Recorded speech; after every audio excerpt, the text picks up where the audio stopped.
Farage saying he wouldn't have an equalities minister. We've had very pernicious welfare reform instigated by the Tories, telling people that if they can walk 20 metres, they're not disabled. I'm asking you personally, will you be the voice for those 11 million people?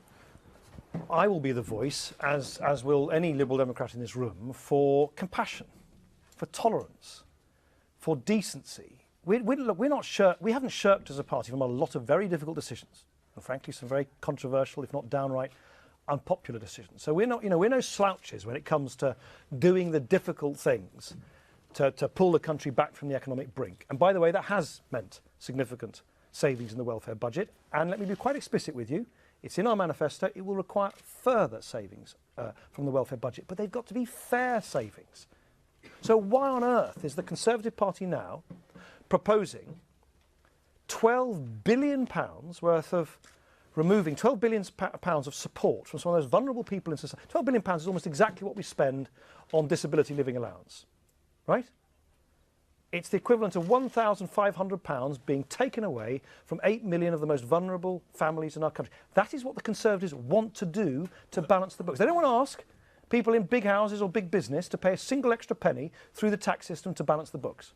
That is what they want to do. They could not have been more explicit. We say, by contrast, if you're going to make welfare savings, why don't we start at the top and work down, not start at the bottom and work up? That's why, for instance, we've said that we would, wealthy pensioners shouldn't expect to have their winter fuel payments and their TV licence paid for by people on much lower incomes. And by the way, when people say to me, isn't this terribly controversial? I meet constantly wealthy pensioners, the so-called affluent grey vote, who say to me they want to make that contribution because they understand that we are, to coin a phrase, in it together, and we do need to all make a contribution. So I think you've hit the nail on the head. Yes, we need to make further sacrifices. Yes, there needs to be further belt tightening, but we need to do it in the fairest way possible, and you certainly won't get it either from the Conservatives on their own, or still less from that combination. Emily. Yeah, do you want to?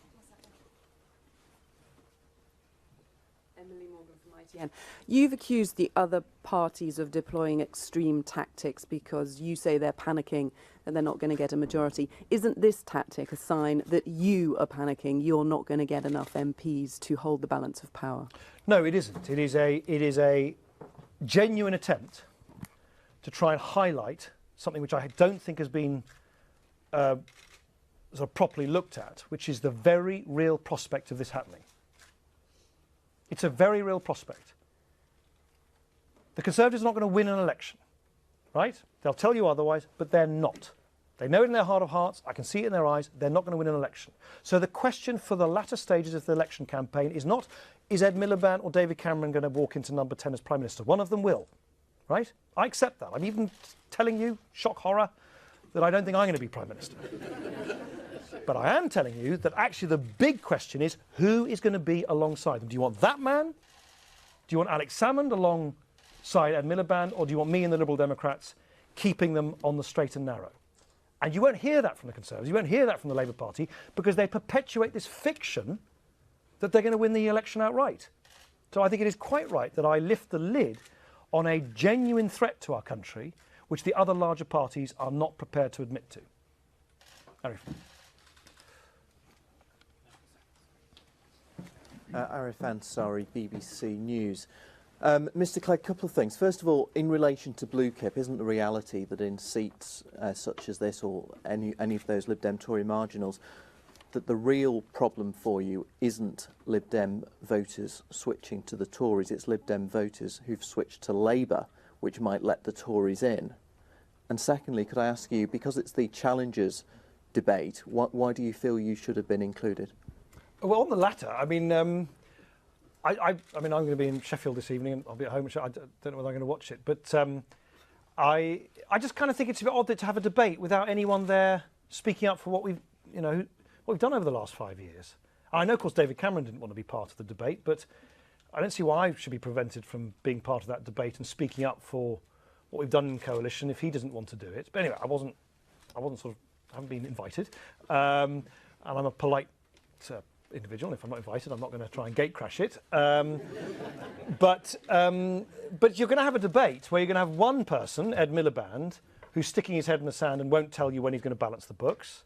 You're going to have another person, Nigel Farage, at the other end of the platform, basically saying, let's just cut for some ideological reasons in a way which would, be disastrous for the country. And then you've got a whole bunch of people in the middle all saying, can't we invent money out of sort of thin air? There's no one actually saying, hang on, let's just deal with the realities of what Britain faces and what we've had to do over the last 5 years. And I think that will make for quite a lopsided and rather partial debate. On the first point, no. This is squarely addressed, and I'm not, I'll be very candid with you. There are a lot of middle ground, undecided voters in those 20 seats who are thinking, I quite like the Liberal Democrats. But David Cameron's telling me if I don't vote for him, Ed Miliband and Alex Salmond will get in, right? And I think it's quite right for me to spell out to those voters to help them make up their mind. Be careful what you wish for. If you do what David Cameron is asking you, you will end up with that. Is that what you want? And I don't think a lot of those moderate centre ground voters want David Cameron basically held hostage by Nigel Farage. They don't want the hardline, swivel-eyed brigade on the backbenches of the Conservative Party to run things. They don't like some of the prejudices that we know the DUP, UKIP and some of these right-wing MPs share. They want moderation. They want decency. They want that combination between being hard-headed on getting the economy sorted and balancing the books. They know we need to do that, but they want it done in a way which is in line with their mainstream British values of decency, of tolerance and of fairness. And that can only be provided in the next 5-year Parliament if you elect a Liberal Democrat MP in those 20 seats. Take a few more. There was a gentleman at the back. No? You wanted to? Do you want to take the microphone? You want to just say who you are?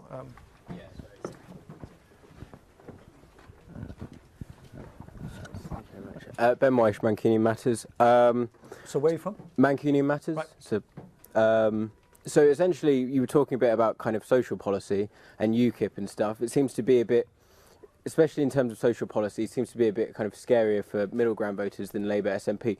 Would you advocate people in seats like Haywood and Middleton that UKIP ran Labour quite close?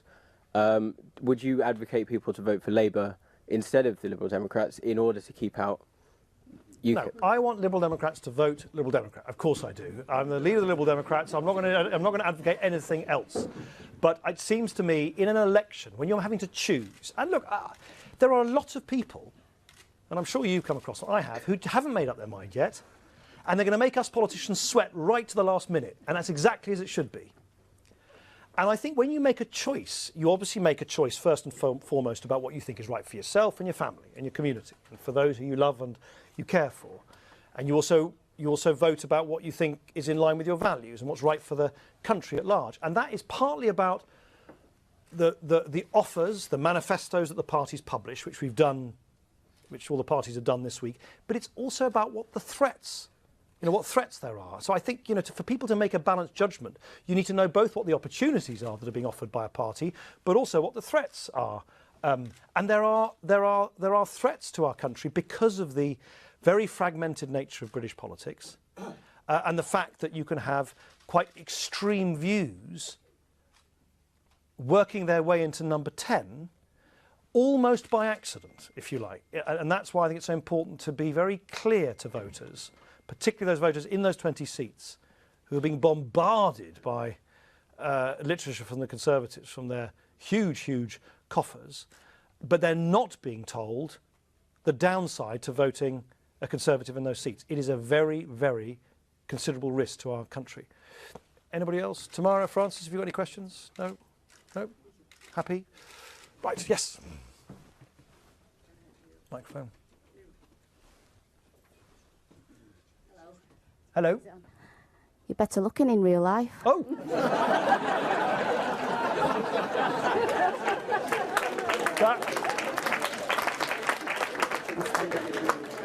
That was not quite what I expected. Sorry, my name's Linda Lee and I'm from Stockport. Linda. Yeah. That guy there recently, all he talks about is immigration. Yeah.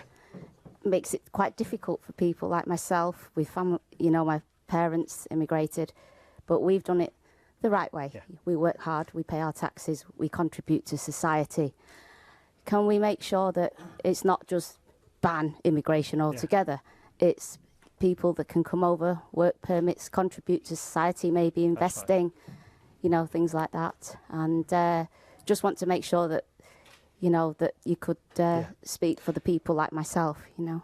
Yeah, no, well, certainly after your very nice compliment, I will definitely speak about that. But Linda, you're absolutely right. You're absolutely right. Look, to simplify quite a complex issue, I always think there is basically good immigration and bad immigration. And what I mean by bad immigration, people coming here illegally. Of course, that's wrong. We should stop it. Bad immigration is unscrupulous employers employing people from elsewhere in conditions which, you know, break the rules. A bad immigration is people who come here. This is, by the way, one of the biggest problems in the immigration system, on a visa, and then they stay here beyond the time at which their visa has expired, when they're not entitled to be here. We've got to basically stop that. So that's why, as you know, we as a party, the Liberal Democrats, insisted that in the coalition agreement 5 years ago, there was a commitment to reintroduce proper border controls, which we've done as of this week. So if you, Linda, were to leave the country through the Kent ports, you'll now have your passport checked as you leave, just as you've always had your passport checked as you come in. Why is that so important? Because we don't know who's overstaying their visa. We don't know who's residing here illegally beyond their visa entitlement unless we check people out as well as in. But, as you quite rightly said, there's also good immigration. If we do what Farage says, if we do what large parts of the Conservative Party say, I mean, our NHS would collapse overnight. Our social care system would collapse overnight, and we'd be so much poorer. It's a great thing that people come to this country to create businesses, create jobs, create tax revenue, play by the rules, create apprenticeship opportunity for youngsters. And, you know, in other words, we are an open and generous-hearted country, and we should always remain as such. I think we should always be a country that is open to business, but not open to abuse. And that is really the balance we're going to strike. And you won't get that balanced approach on that, or indeed on any other major area of public policy from that alliance depicted in the poster just there. Thank you very much, everybody. Oh, okay, one more, and then I'll... yeah.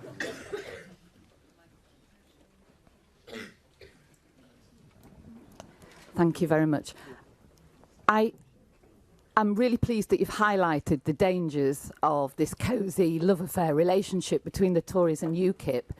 But one of the questions I'd like to ask you, Nick, is that we are finding locally, on a lower level, of course, but that many of the people that we're speaking with across the Cheadle constituency, places like Bramhall, where I live, are actually thinking about the Green Party, and yet it's a well-known fact that the Liberal Democrats have always been, by far, the greenest, most environmental party, certainly over the last 10 years and before.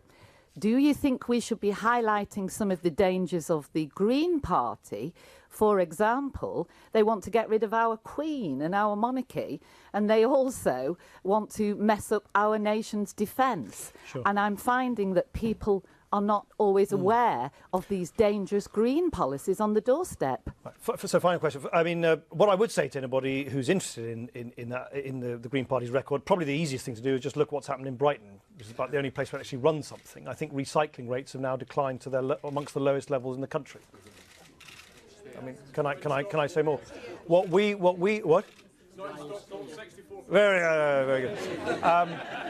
And then the final thing I'd say is, you know, we've put protecting the environment, we've put passing these 5 new green laws on the front page of our manifesto, which we published yesterday, for a reason. Because if you want to give opportunity, not just to little toddlers, we've talked about that, not just to people through their working life, through tax cuts and apprenticeships, not just through decency in retirement, to fairness in the pension system, but also opportunities to future generations, we're morally duty bound to pass on to them a safer, cleaner, more sustainable environment. And that's why I really do think that the long-standing Liberal Democrat commitment to the environment is one that is entirely undimmed and is rightly taking such a prominent place on the front page of our manifesto for this election. Thank you very much, everybody. Thank you.